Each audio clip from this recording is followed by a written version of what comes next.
impeccable timing we have, as per usual. You love that. Gotta love that. It just fell right directly into our laps, which is exactly what we want out of news items, specifically. The big thing everyone's talking about right now, I assume, it happened an hour ago. I assume everyone's talking about it. The Commander Bracket Beta for matchmaking. Obviously, we'll get more into that. Kind of came out of nowhere as the weekly MTG live stream for today. So lots to talk about there in terms of what their classifications for the bracket system are, what kind of cards they have on the list of cards to keep an eye out for. And later we're going to get into, of course, the live-action Magic the Gathering film and television series that is going to be worked on in the very near future. But first, Sam, how the hell are you? It's been an entire 2 weeks. It has been an entire 2 weeks. And see, I have a question for you do you feel old yet? Yes. Very. Sam is alluding to the fact that I turned 30 2 days ago as of the recording of this. I feel decrepit and rapidly aging with every passing moment. I celebrated with the lady friend. We kind of went around and did some shopping. Did a romantic lunch at the Five Guys Burgers and Fries. The word that's often used to describe Five Guys Burgers and Fries, romantic. It was an intimate experience, to be sure. You know, dumping all the fries into the bag, ripping the bag open, much like you do the chip bag at Chipotle. No, it was lovely. At one point, I got to schedule my impending hip replacement that will have to happen, as all 30-somethings must do, because we are so old at this point. The bones are just deteriorating out from under you. Literally. Quite literally. Mm-hmm. I've been making jokes about it, but so the lady friend got me shoes. I needed new shoes, so she got me new shoes. And I immediately started joking that, my hip hurts. I need to get a hip replacement. And then it actually started hurting, and I was like, what the fuck is going on? Am I manifesting that? It's like, no. You manifested it? No, you're not manifesting a fucked up hip. You literally put on new shoes. You're breaking them in. Your legs are like, what the fuck are you doing? You know? It took me an embarrassingly long time to realize that's what it was and not just actually being old. So, you know, that's fun. That's fun. How have you enjoyed Ether Drift? It has been out in pre-release. It'll fully release this coming weekend as of the recording of this. The previous weekend as of the release of this to free feeds. It's, looking at the preview cards, I was like really excited for it, and I got myself a little bundle. Make sure I saved a pack for our 2025 year-end Chaos Limited event. But yeah, opening up the cards, I wasn't enthused about too much. I didn't really pull any big heat, so that might have been part of it. I got the frog, the sexy frog, yeah, and I got everyone's Ben been Stiller. lusting after that. And Ben Stiller, yes. I got the Iron Man, the uncommon Iron Man, the one that just makes pilot tokens. So that's neat. I got a couple other neat vehicles. I got the Last Ride, which is cool. And just some junk cards. I got the Ether Spark, and Oh yeah, junk cards like the Ether Spark. Exactly. So Ether Drift, I feel like there's only 3 cards really that are worth a lot of money. Chandra and Ether Spark are 2 of them. But the value's not crazy.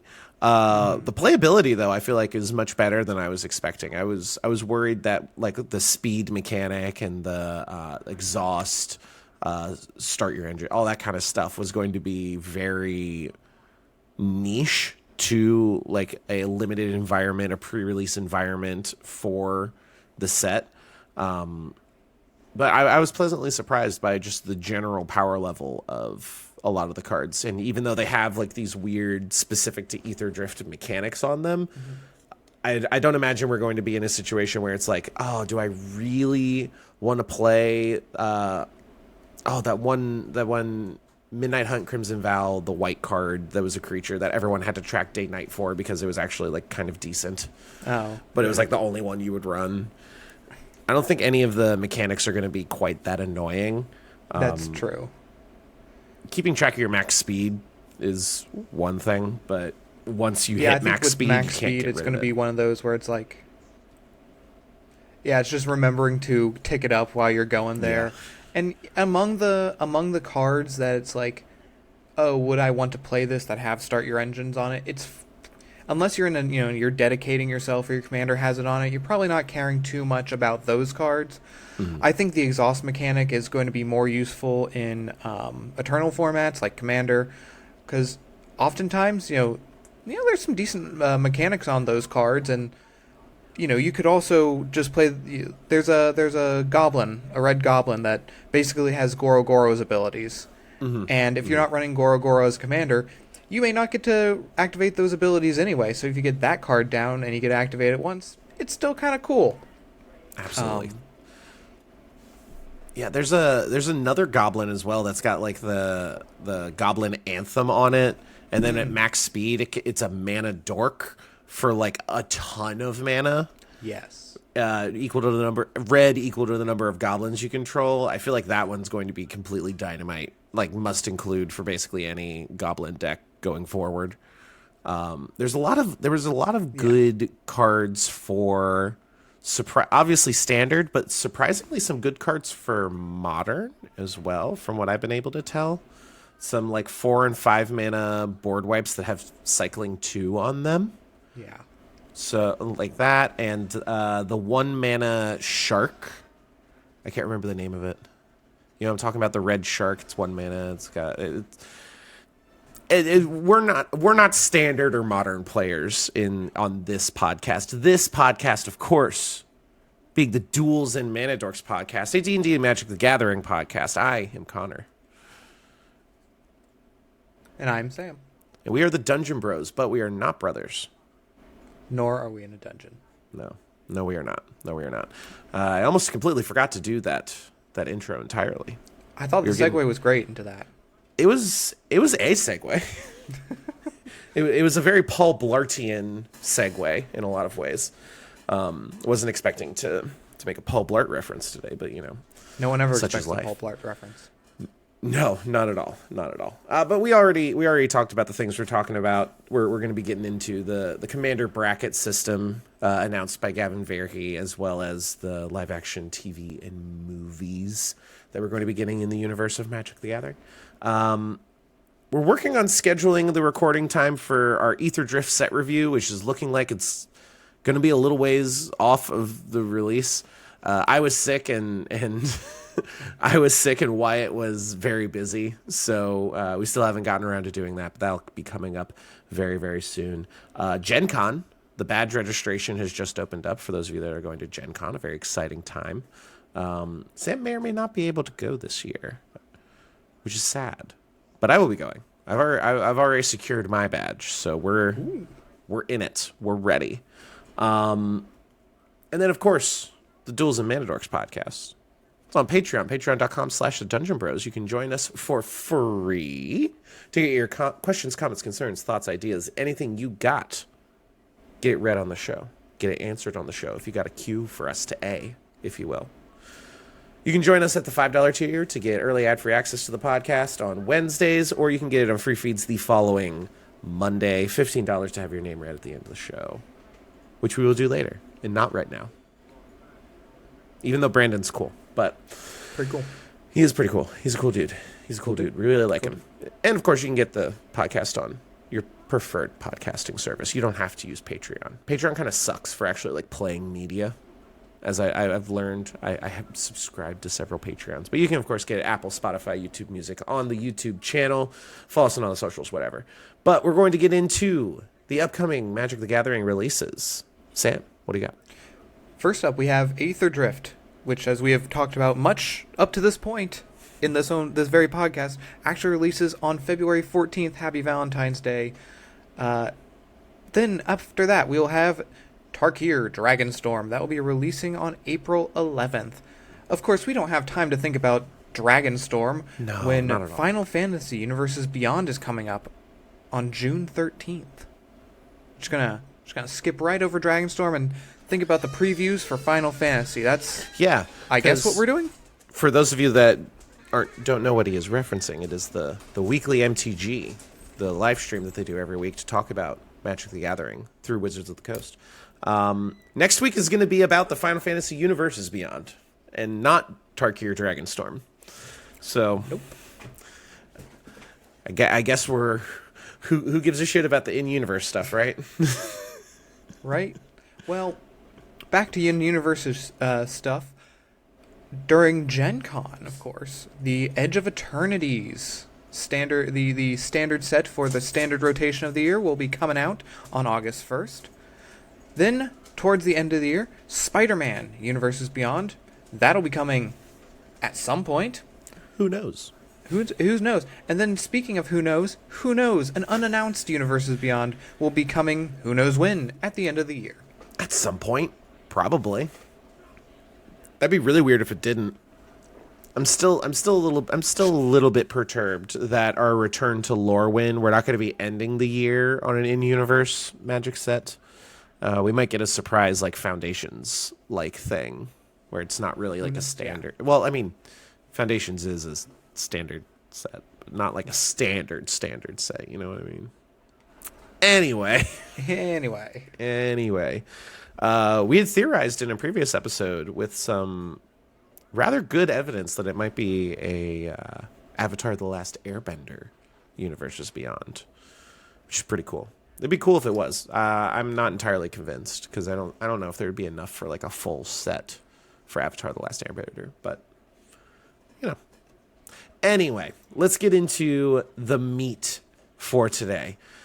Introducing the Commander Brackets Beta. This is an article on magic.wizards.com by Gavin Verhey, released today as of the recording of this, mere 2 hours ago. Actually, mere 1 hour ago, this was posted. This is an article by Gavin Verhey, one of the designers at Wizards of the Coast for Magic the Gathering. He is on the Pauper Advisory Committee, as well as now the Commander Format Panel. And there's a whole bunch of people, a lot of content creators, very popular content creators on the Commander Format Panel, taking over for the Rules Committee after our community was some shitheads earlier this year. I'm not still salty about that. No one's salty about that. I don't know about that. So there's three main things that he wanted to address before we get into the bracket system itself. The main thing being nothing is really going to change.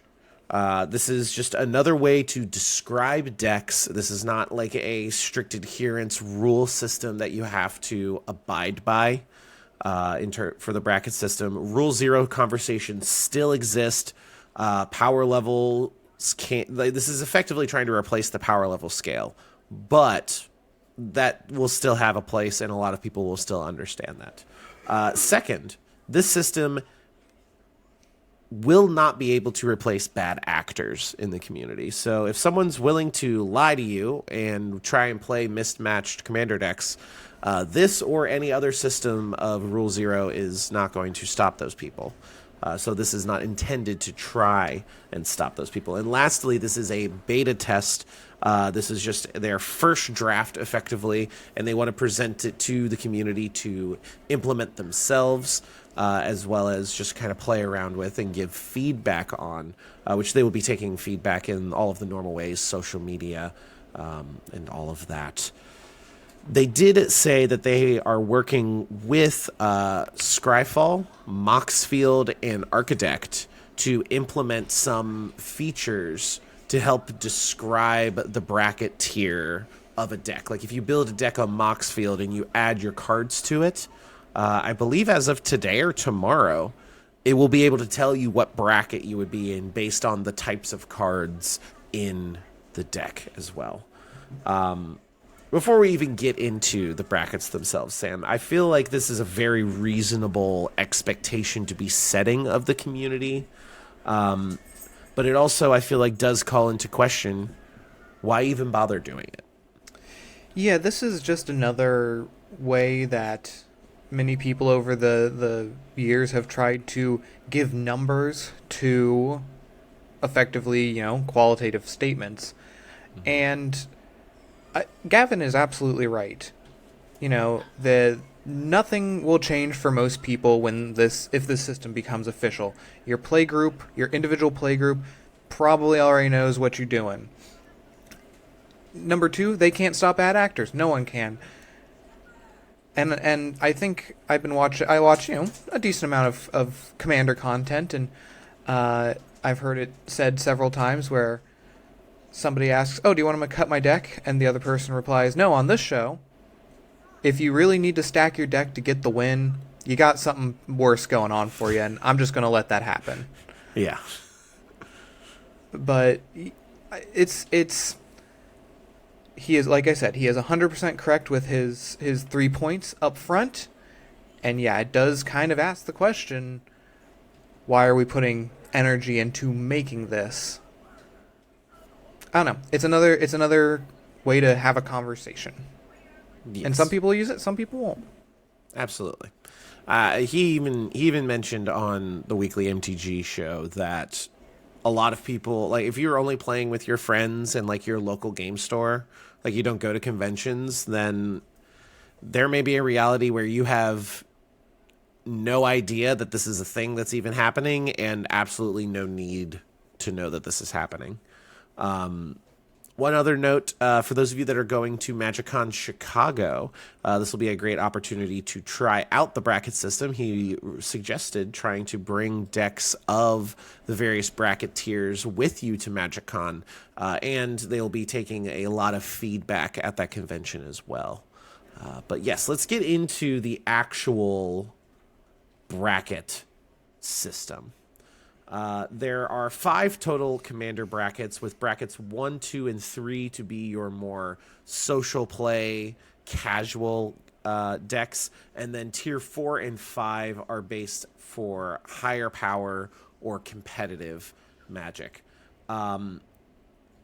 There are certain card effects that they bring up that are not cards that are listed in their later game changers list that they're calling it, or cards of interest and note.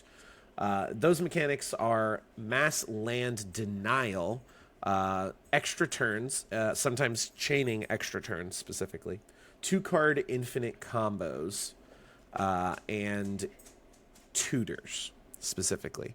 Tutors they are allowing throughout the bracket system, with a note being not all tutors are your Imperial Seal, your Demonic Tutor, that kind of stuff. There's a lot of tutor cards that are much more fair, much more limited in scope.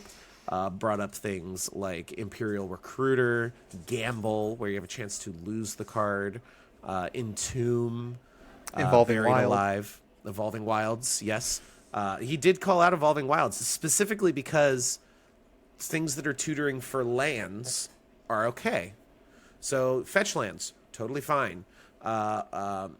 Crop rotation, rampant growth, explosive vegetation, those technically are tutor cards, but because they are tutoring specifically for lands, that's not a part of the conversation. So leading into the bracket system, we have bracket 1, which is exhibition. These are your jank decks, really. Super casual, very weird, not really even up to the power of many precons.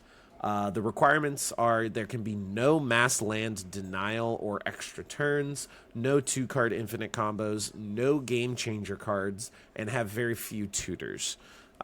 These are your oops all lands decks, your oops all spells, your I'm going to exile my entire library for Goblin Charbelcher, or was it Layla, that kind of stuff. Your weirder decks, I'm playing only ladies that look to the left. I'm playing only cards that were printed in like Theros block or whatever.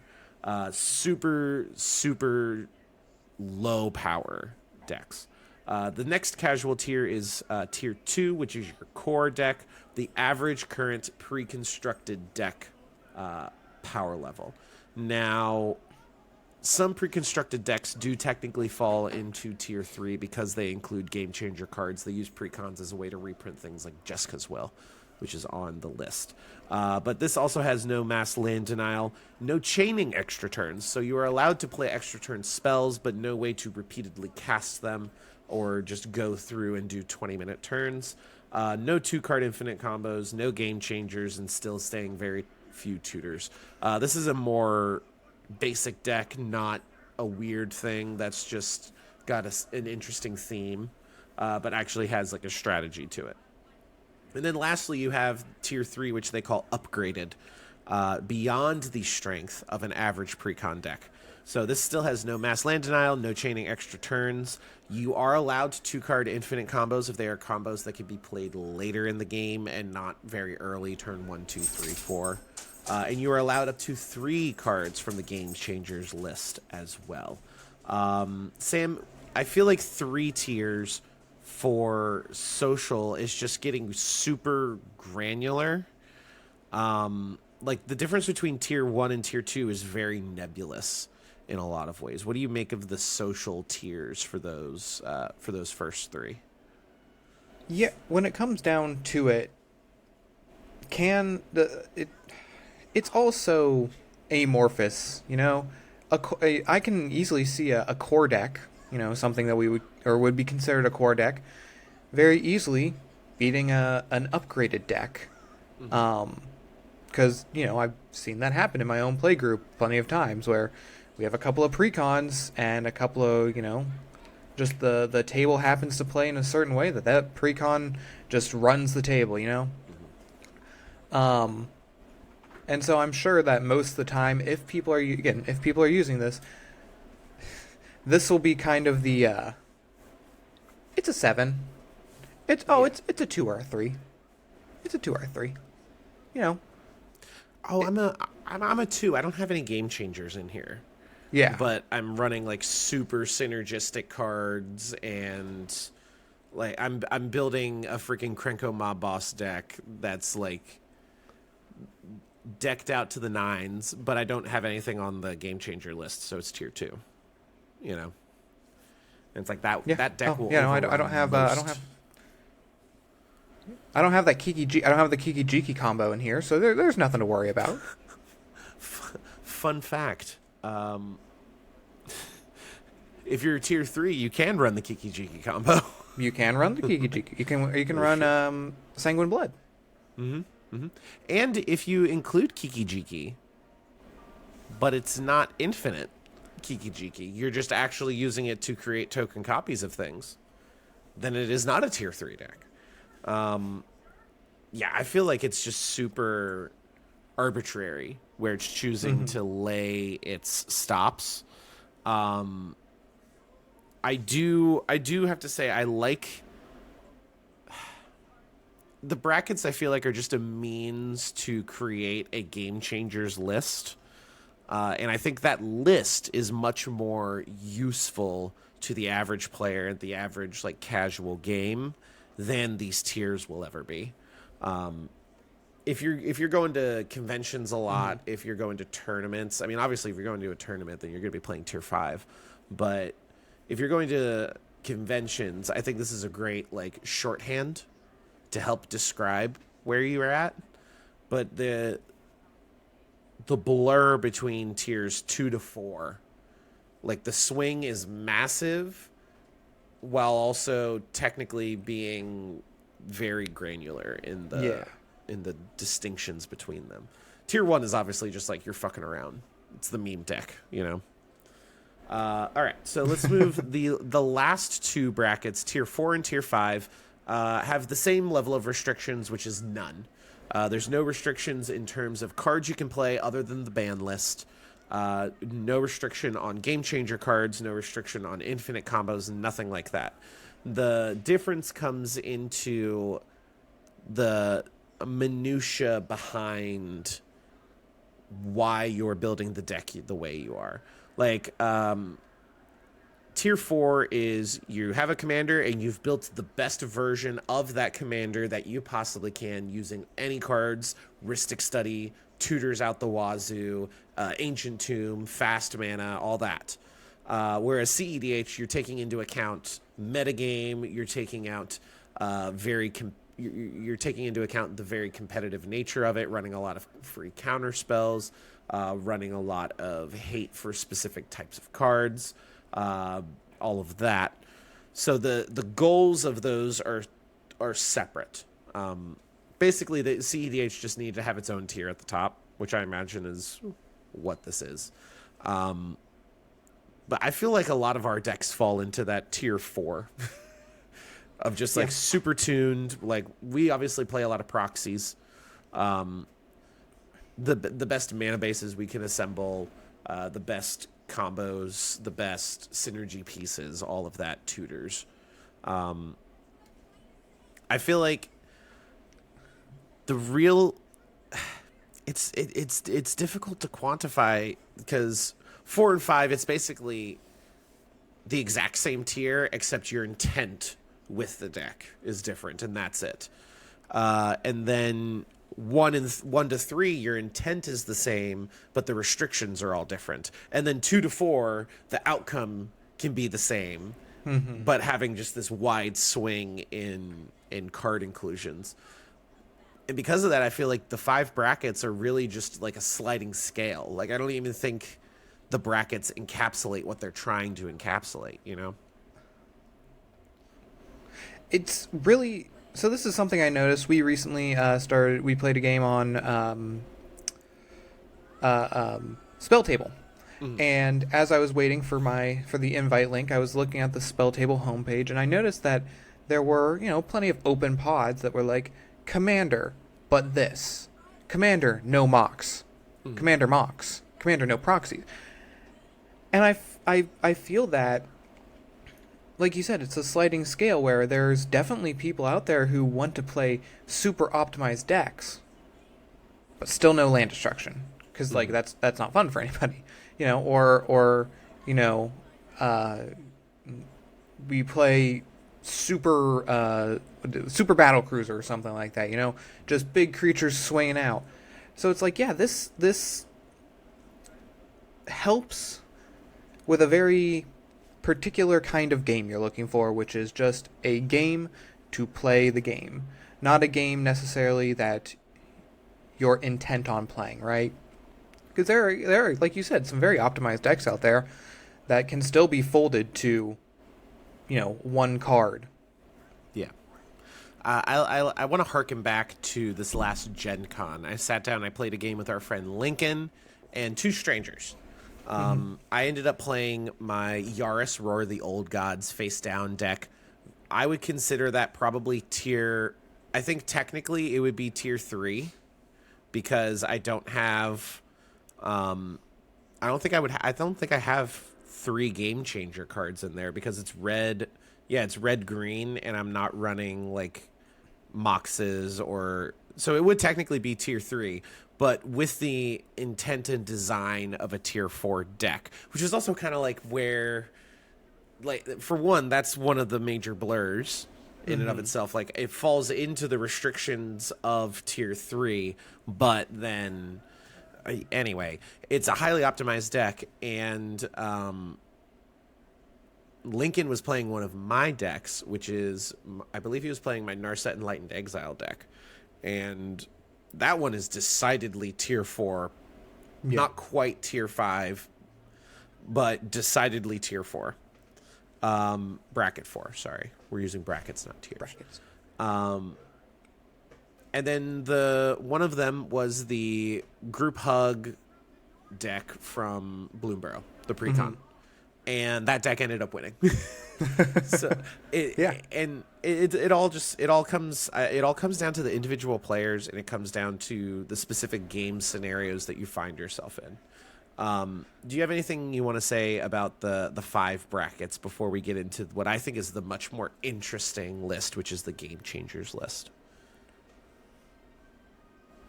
What I'll say is I'm interested to see how this will change when we see it in the next iteration.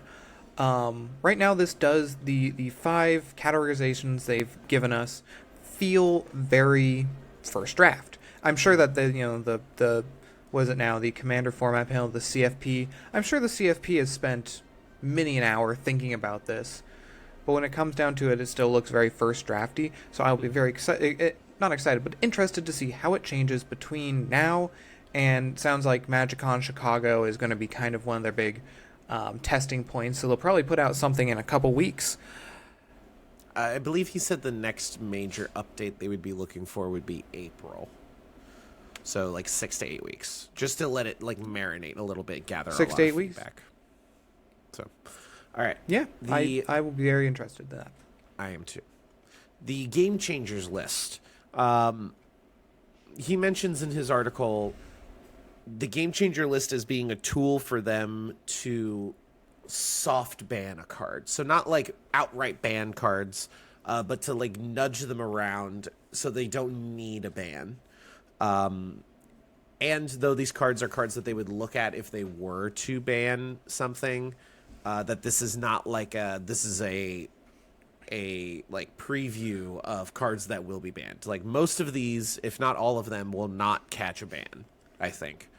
Like you could see like Ristic Study maybe, but that doesn't create bad play patterns. It's just a lot of free card draw. Or something like a Mox Diamond or a Chrome Mox or the One Ring. But even then, like those are very fair cards, I feel. Powerful, very powerful, but not unfair. They didn't want to do a point system like Canadian Highlander just because power level is very subjective in a lot of ways. And they wanted something that was either this card is powerful or it's not. It's too powerful or it's not. So the Game Changer list is a list of 40 cards that are mostly blue, black, and colorless, because those are just kind of the cards that have, or the colors that have the most powerful cards. But every color is represented, and as well as several creatures that are meant to represent commanders that are particularly powerful or particularly they take over the games that they end up being played in, is a good way to put it. We'll start with those creatures, actually. So we have Urza, Lord High Artificer, Jin Gitaxis, Core Augur, Turgid, God of Fright, Vorinclex, Voice of Hunger, and then Kinnan, Bonder Prodigy, Yuriko the Tiger Shadow, Winota, Joiner of Voices, and Grand Arbiter Augustine the Fourth. These are some of the boogeymen of the Commander format. Interesting that we didn't see. There's a couple cards that I'm surprised we didn't see personally. But all of these seem like they make sense. I think Jin Gitaxis would probably be fine. Turgid, if you're building a Turgid deck, you're building a Turgid deck. Atraxa, I'm surprised isn't on this list. Proliferate Atraxa specifically. But these are just... He mentioned this in the live stream of... These are cards to keep an eye out for, but with the exception of the monocolor ones, you're not likely to find a Winota in the 99 of a deck. You're not going to find Yuriko in the 99 of a deck. So these are more, you opt into the deck because you know what the commander is. Are there any creatures that you find surprising are here? Are there any that you find surprised aren't here? I was very surprised that Atraxa was not here, personally. I'm sure that if I went deeper, like, it's one of those situations where looking at this list, we could just think through every game I've ever played and go, that's a card that, like, I think could be on this list. And when it comes down to it, I do think that I am glad that it is somebody else's job who has decided to make this list. Because, yeah, I could definitely hit some of these, but I have no experience with so many of these. I'm not a CEDH player. And so, in my mind, a lot of CEDH, I'm sure I could, point to even more CEDH tier cards that are good enough to play in CEDH to be on this list. But yeah, like you said, if you're playing a Grand Arbiter Augustine, the fourth deck, you've either picked it up because you're a brand new player and you saw blue-white, or you know what you're doing. And I think that's what a lot of these come down to is, do you know what you're doing? Like, a Psychriff could end up in any deck, and if you listen to older players talk, they're like, oh yeah, when Cyclonic Rift came out, we never played it. We never paid the overload cost. It was the 2-mana bounce spell. It wasn't until later on that people figured out, oh. Yeah. The creatures are whatever. I feel like they're the least interesting part of this, with the exception of Opposition Agent and Drannith Magistrate. The card that I would love to catch a ban, if any were to be banned, the Drannith Magistrate. Drannith is just, it's a stacks piece that goes against the entire identity of Commander and not allow you to cast your Commander. And I feel like that's just kind of an antithesis to what you want to be doing in the format. Opposition Agent I find interesting on this list at all, frankly. Just being able to steal other people's searching effects, which you can get off of like cracking a fetch land, cracking an Evolving Wilds, so you can like really screw someone's turn up. But I feel like Opposition Agent would be an argument to not be on here simply as it's a counter to a ton of other cards that are on this list. All of the tutors, for example. Because ultimately what these cards all boil down to are one of really three types. They are card advantage, very, very powerful card advantage. Okay, four types. Very powerful card advantage, resource advantage, very powerful mana ramp, be that Smothering Tithe, making you treasures, be that Ancient Tomb as just a land that taps for 2, Lion's Eye Diamond, Grim Monolith. Tutors, powerful, efficient tutors, 1 and 2 mana, Enlightened Tutor, Demonic Tutor, Imperial Seal, Mystical Tutor, even like Survival of the Fittest. And then combo pieces, very powerful combo pieces. Thassa's Oracle being the main one, but also like Underworld Breach. Jessica's Will I find interesting on this list. Unlike Fierce Guardianship, it's not like the free cast commander. You just get both modes if you have your commander out. Fierce Guardianship is on the list. Another one that I'm surprised isn't on the list is Teferi's Protection. That's fair. I would have expected a Teferi's Protection here. And also some interesting inclusions. We talked a little bit before we started recording. Ad Nauseam on this list I find interesting. Ad Nauseam is a very powerful card advantage engine. Or not really even an engine, just a card advantage burst. It's, in a lot of ways, just like a big mana draw a lot of cards. He mentioned infinite combo involving, or a combo involving Ad Nauseam, where you end up being able to exile your entire library and then do a Thassa's Oracle. But I feel like that's more Thassa's Oracle's problem than the Ad Nauseam. Ad Nauseam I wouldn't put on this list personally. I think it's obviously played at very high power tables, but in the world of casual commander, you're going to see a lot of things like shock. You're going to see a lot of things like lightning bolt. You're going to like direct damage, just incidental spells.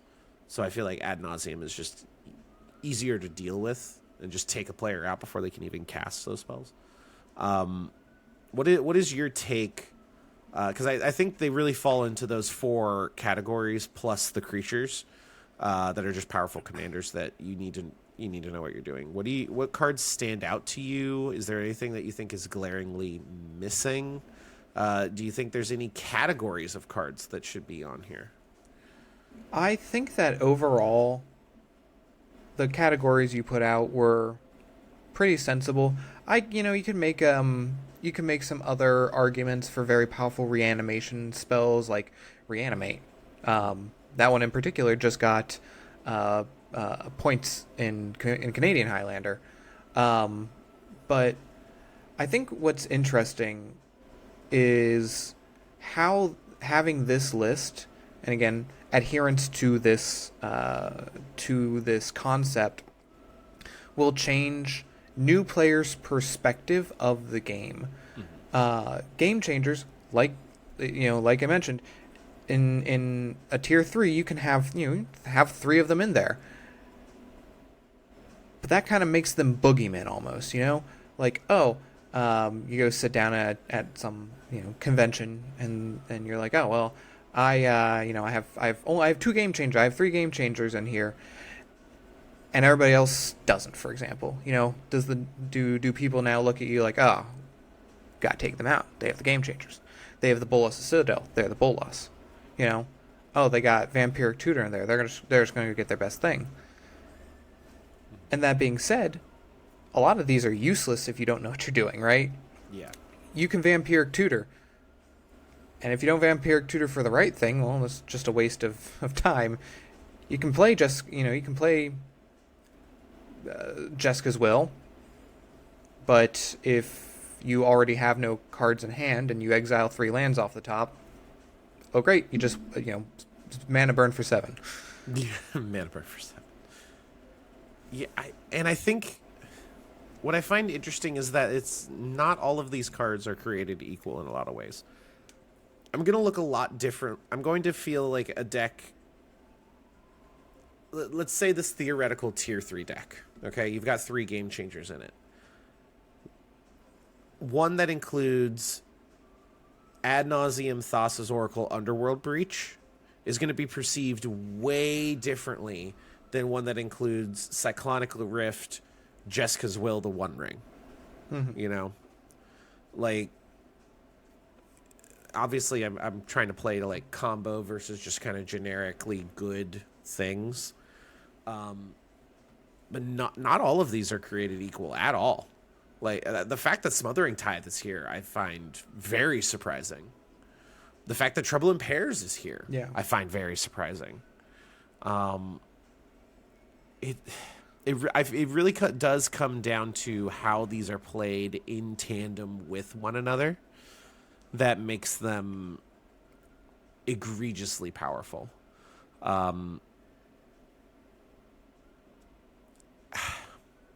I'm interested to see what cards end up being taken off this list in a couple months and what cards get put onto this list. And then obviously this is going to be a thing that's ever growing, ever changing. Right. So it's not going to be static at all.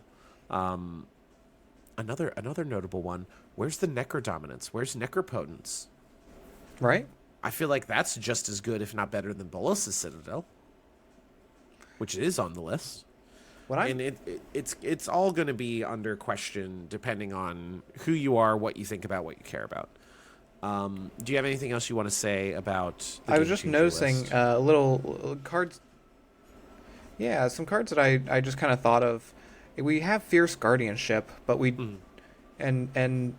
so there obviously there's the cycle of those free if you have your commander spells. Fierce Guardianship is the biggest one, but then also Deadly Rollick being the black one, and the red one being Deflecting Swat. Those are often the three considered the most egregious because they're going to be used to protect your commander no matter what. Obviously the green one's a little meh, and I don't even know what the white one is. But isn't the white one just like creatures you control have like indestructible or something? That might be it. I think it. But something formation. Anyway, keep talking.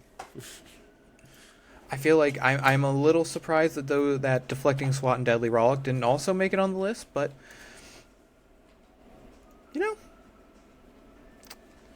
that's just off the top of my head. Yeah, like you said, these game changers are interesting, and again, I'm sure we'll see a lot more to come in the following weeks. So the cards we are thinking of are Flawless Maneuver. Creatures you control gain indestructible until end of turn. That's the white one. And then Obscuring Haze, which is just a fog effect. Prevent all damage that would be dealt this turn by creatures your opponents control, specifically. Deadly Rollick, I imagine they're fine with because it's just a free single target removal spell. Deflecting Swat, I'm surprised wasn't on here because that functions very, very similarly to Fierce Guardianship for red decks. And I also find it interesting that Fierce Guardianship and Force of Will are the only counter spells that are really represented here. You don't see Mana Drain, you don't see Pact of Negation, you don't see any, what is it, Force of Negation. Force of Negation, there we go. Force of Vigor is the green one. Jesus Christ. That wasn't even close. Force of Vigor. So it's interesting to see, again, this plays back to what we were talking about with the brackets, where it just feels like kind of arbitrary stops and starts in logic, stops and starts in rules, and where you want to apply them, where you want to draw the lines. It just feels very arbitrary right now, though I do think even if they don't go ahead and stick with the bracket system, I hope there is a list of cards like this for the format of like, these are cards that need to be in a Rule Zero discussion. You know, every single card on this list is something that's like, hey, I've got Rhystic Study in my deck. Is that okay? Back in the day when he was first talking about the bracket system, it's like, oh, I'm playing my Tombs deck, so I have an Ancient Tomb. Is that okay? Is a lot different than I'm playing Ancient Tomb to try and speed out my commander a lot faster.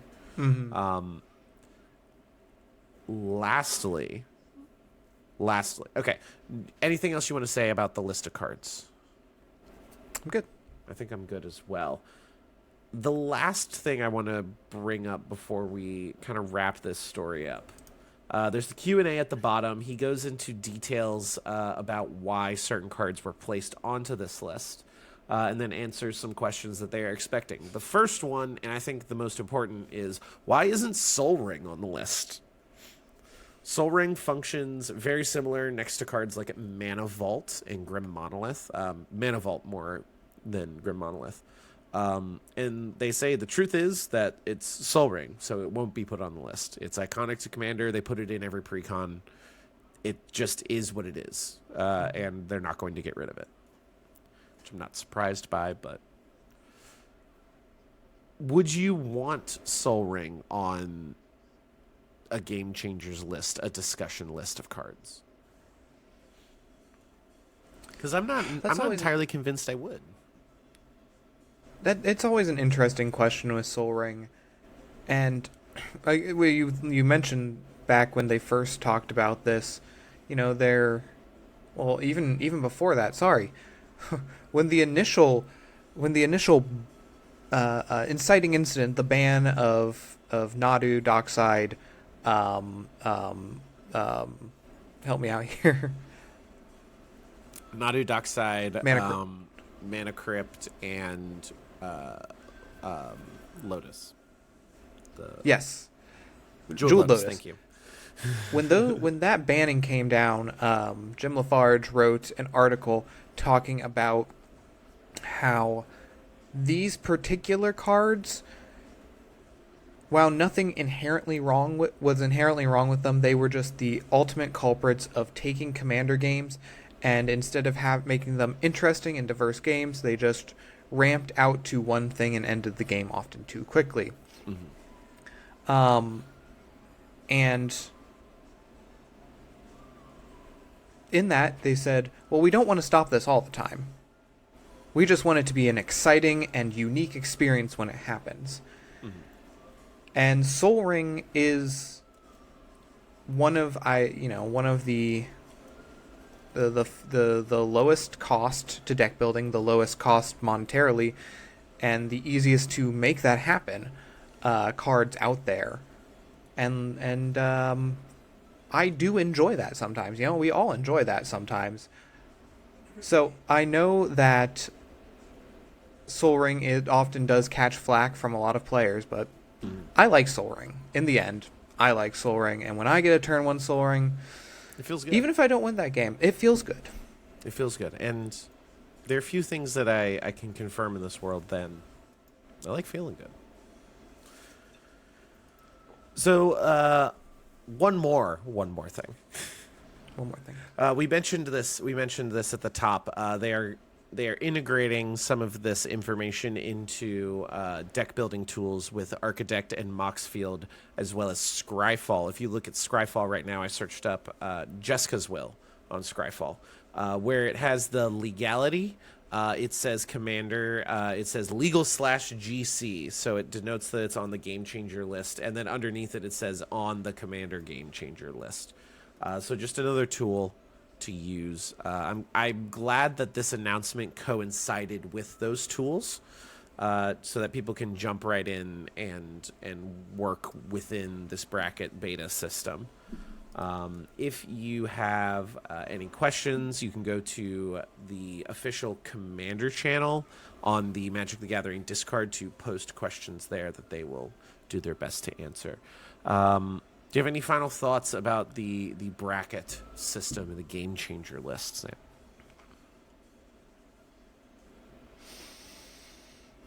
We'll see more eventually. Oh, yeah. I'm more excited to see what the first update to that Game Changer list is. I'd be totally happy if they just got rid of the brackets entirely and just had a list of cards that you keep an eye out on. A Rule 0 list. Rule 0 list. That's fair. I think that would be wonderful. So that is the chonky item for today. We are going to wrap it up with just a kind of fun little news story. This is broken in the last couple of days. It seems that the live-action Magic the Gathering movie and TV show are in fact not dead, as once theorized, but they are coming back with a vengeance. Legendary Entertainment and Hasbro Entertainment will partner to create a live-action movie and television universe based on the Magic the Gathering IP. That's all we know. That's entirely all we know. All the other information in these articles is just kind of like, what will they do? Here's information about Magic. It's this profitable. All this kind of shit. I wanted to bring this up because this is the early stages. Obviously, the Magic lore, the universe, the stories going on in the universe of Magic the Gathering have been very vast, very windy, and interesting, to say the least. But some very, very good storytelling has gone on there. With Universes Beyond, I feel like that's kind of been put on the back burner in a lot of ways, so it's interesting to see this being brought to the forefront. And I imagine if you're going to be doing a Magic the Gathering movie or a TV show, then you need to have it take place in universe. Yeah. That said, one popular Magic the Gathering adjacent thing that I've begun engaging in recently, I've bought the first 2 volumes of the Destroy All Humans They Cannot Be Regenerated manga, which is we talked about this earlier last year. Magic the Gathering manga was released in Japan several years ago. They're releasing it in English now. And they take storytelling in that manga series as it's taking place in the 90s in the real world, and they're playing the card game as opposed to existing in the universe of Magic the Gathering, not on Lorwyn, not on Ravnica, whatever. What would you like to see out of a live-action movie or television series? Because part of me, I feel like the kind of Yu-Gi-Oh-esque model of like people actually playing the card game could work out in a certain sense. It'd be interesting to see how they would do that live action. But obviously, I think it has to take place in universe, you know?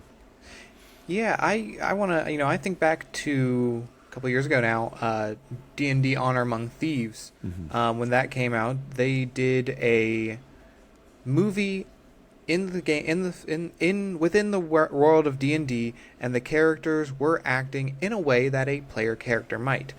I would be very interested to see. I have 2 answers. I'd be very interested to see, one, a version of Magic the Gathering where it feels like in every fight you could pick and choose cards from the game and say, this is what they did there. Teferi cast his protection and saved everybody from a blasphemous act. My second is I would, as a relatively newer Magic player, we've only been playing a couple years now, I would love to see them actually go back to the earliest and what I think some people consider some of the best Magic the Gathering storylines, and actually get to see those in live action and experience those the way people did, when playing the game. Tell me the story of Urza and Mishra, and how they and Gix and all of that. I think that those are the two options I would love to see. Oh, I War of the Spark is such an iconic story in Magic. I'm just interested to see how they portray planeswalkers and what that actually would look like in universe and feel like in terms of magic abilities. But yeah, I would love to see Jace fucking some shit up. I feel like you have to go across multiple planes. Like, you can't just stick on Ravnica. At least for the TV show. For the movie, it might just be like, we're doing a Ravnica story, and that's it. And it's just all about, and it's like about the guilds and Niv Mizzet and all this kind of stuff. But yeah, that's that. They announced that they have a thing. They made the announcement of it exists. It's real. So that's all. That's all we have to go off of. I can't wait to see how long it takes for it to get canceled. Lastly, we end this podcast as we do every podcast and taking questions, comments, concerns, thoughts, and ideas from the audience, specifically the Patreon, patreon.com/Dungeon Bros. You can join at the $5 tier to get early ad-free access to our podcast. The $15 tier to get your name read at the end of the show. Join for free. If you have a question you want to ask us, you don't have to pay anything. It is totally fine by me. That said, our good friend Brandon, he wants to know, the prompt had a lot to do about what are your thoughts on Ether Drift, because we didn't know the Commander Bracket thing was going to be happening. He said he wants the Radiant Lotus, and a Chrome Mox would be nice too. What are our chase cards? So before we get into what our chase cards for Ether Drift were, what we were really wanting, I do want to say, I think we kind of poo-pooed the Radiant Lotus on our little preview thing in the last podcast a little bit too much. So I keep seeing a lot of people talking about the Radiant Lotus. 6-mana Lotus, tap it, sacrifice 2 artifacts, get up to 2. Sacrifice 2 artifacts, get 3 mana per sacrificed thing. So it can pay for itself immediately. You can sack itself to its effect if you don't need it to stick around. People are talking about a lot of combos that it can enable, and how even though it costs 6 mana, it can pay for itself the turn it comes down. If you have a lot of like token artifacts and stuff, if you've got a lot of food, a lot of clues running around. Were we wrong about Radiant Lotus, you think? I think that Radiant Lotus is another tool in the toolbox of big mana. Big mana wants you to buy a Radiant Lotus. Of course, big artifact mana specifically, but food. Oh yeah. Anyway, it's a very good card. The artifact mana industrial complex. Yes. But yeah, there's a lot of potential to that card, and I mean, as we were saying earlier when talking about the game changer list, it's one of those cards that if you don't know how to use it, there's going to be somebody that's sitting there just, maybe even this is a good way to use it, just every turn tapping, sacrificing the 2 treasures or the treasure and the food you happen to make that turn for 6 mana. That's not bad. No, not at all. Or you can, sack it for 1 million mana right away. I don't know. And the combo potential. Academy Manufactor. Game over. Game over. Game over, man. Game over. I, of course, was hoping to get the Ether Spark, as a lot of people were. I have an equipment deck, so I think that goes pretty smashingly in there. But frankly, it just kind of is much like the One Ring, just kind of generically good in any deck that wants to make mana and draw cards. Yeah. Which I don't know if you know this. I kind of think that might be every deck. The blasphemy. At least 99% of them. You know.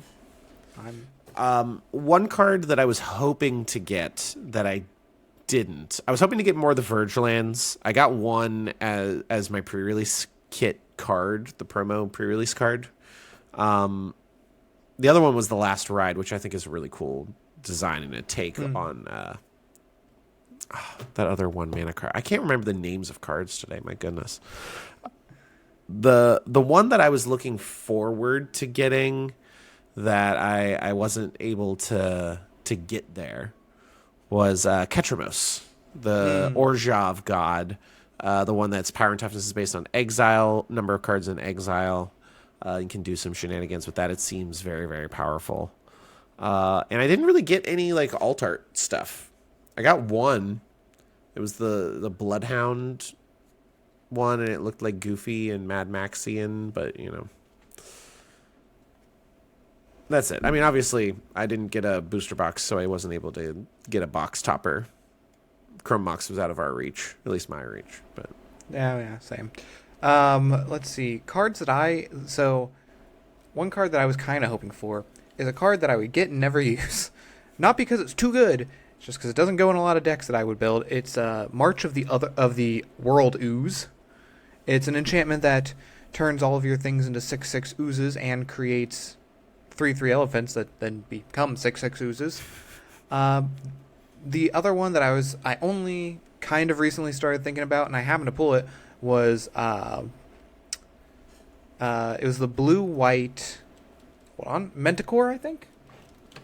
Manticore. Yeah, let me see if I have it right here. Uh-oh.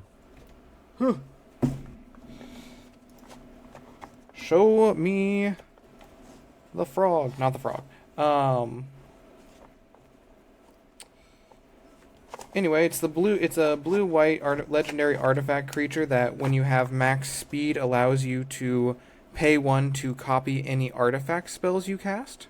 And I was like, that might be a cool little commandy boy to build around. Was this it? Is this it? Nope, that's a treasure token. I give up.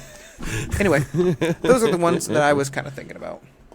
I pulled up the list because I felt like I was missing something, and I was. The Cycle of Gearhulks. I wanted one of them. Yes, the Cycle of Gearhulks. I wanted literally any of them. Specifically, I would have, if I could pick one, I would have picked the Bright Glass Gearhulk, obviously. But alas, it was not in the cards, so to speak. I had to settle for an Ether Spark. So Life is hard. Life is pain, and everything is awful. I would have also loved Loot the Pathfinder, just because I feel like that's a Teamer legend that could be cracked wide fucking open. God,